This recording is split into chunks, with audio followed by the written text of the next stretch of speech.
Assalamualaikum class. In this video we are going to discuss about the scalar field and vector field. So what is meant by a scalar field? In simple words, a scalar field is a function of a space whose value at each point is a scalar quantity.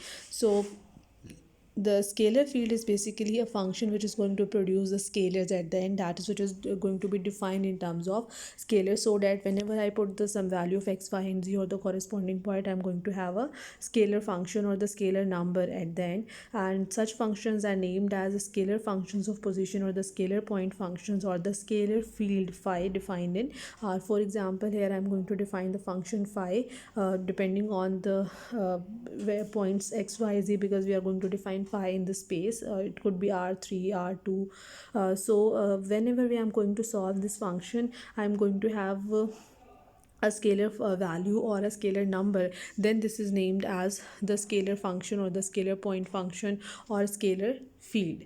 For example, if we define phi as phi of x y z is equal to x cube y minus z square, so we can see that whenever I'm going to take any point, inserting the values over here, we are going to have a scalar number. So it means that up till now we have discussed a lot of functions in one or two, like linear functions, quadratic functions, polynomial functions. So all the functions are basically examples of the scalar fields, because we are going to have some scalar numbers at the end. So this is also an example of the scalar field. Similarly, the temperature at any point on the earth's surface at a certain time also defines a scalar field. So when I'm going to change the time, the temperature will be changed, and that function will be named as a scalar field. And a scalar field which is independent of time is named as a stationary or steady state scalar field. These are just a particular names for the scalar fields that are independent of time. Here we have question number 29. Given the scalar field defined by 3x square z minus xy cube plus 5, find phi at the point 0, 0. So simply we will put the value of x, y and z over here, and we will get the scalar as an answer. Similarly, for the point 1, minus 2 and 2, we will put the values over here, and we get the scalar number or the scalar value at the end as an answer. So these are examples of the scalar fields.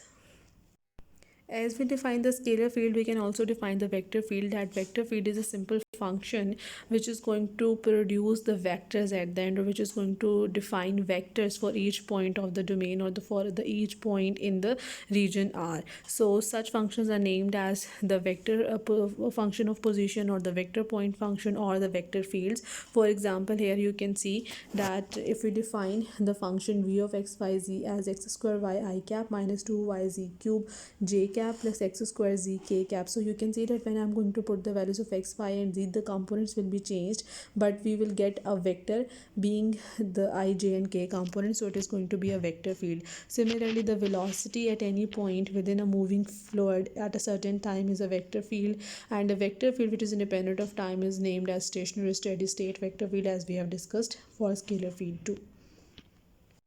Next we have question number 30, in which we have to graph the vector fields. So the function is defined as v of xy is equal to xi cap plus yj cap. So here you can see that what for every value of the xy plane, we are going to have a vector. So for 0, 0 we are going to have a null vector, so the point will be at origin. Then for the first coordinate, first quadrant 1, 1, if we are going to have the point 1, 1, its value is going to be I cap plus j cap. So here I am going to have the corresponding vector. Then for the other side, for plus x component 1 and y component minus 1, that is in the fourth quadrant, here will be the corresponding vector. Here will be the corresponding vector in the second quadrant, and here the corresponding vector in the third quadrant. So you can see that the directions will moving outwards. Such a field is named as the source field, because it is producing something. So this such a field is named as source field. And you can also see that we are going to have circles in this, because the magnitude of the vector is going to be square root of x square plus y square, which is equal to r square. Make an equation of circles, so we will have circles in this case, and the vector field is having outward direction, and such a field is named as source field, because it is producing something. Then for the second part, again we are going to have circles, because its magnitude is going to be square root of x square plus y square, but it is minus times of xi cap plus yj cap. So it means I'm going, when I take the point 1 1, the corresponding vector is going to be minus 1 I cap minus j cap, k cap. So for the point 1 1, here is the point 1 1, and I'm going to have the, we have to move 1 unit backward in this way and 1 unit downward, so this will be the corresponding direction. So for the point minus 1 and plus 1, the point minus 1 and plus 1 is going to lie in the second quadrant. So here is the point minus 1 and plus 1, and now for the corresponding answer is going to be I cap minus j cap. So it means I have to move 1 unit positive in x-axis direction,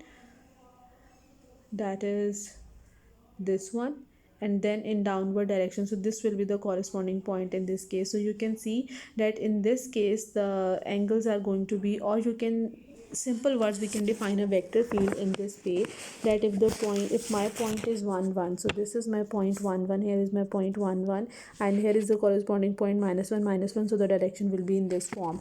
So you can see that in this case the vectors are coming inward or towards the origin. So when the vectors are coming inward, such a field is named as the sinc field. So this is our source field, because vectors are moving in outward direction, and when the vectors are moving in inward direction, so such a field is named as the sinc field.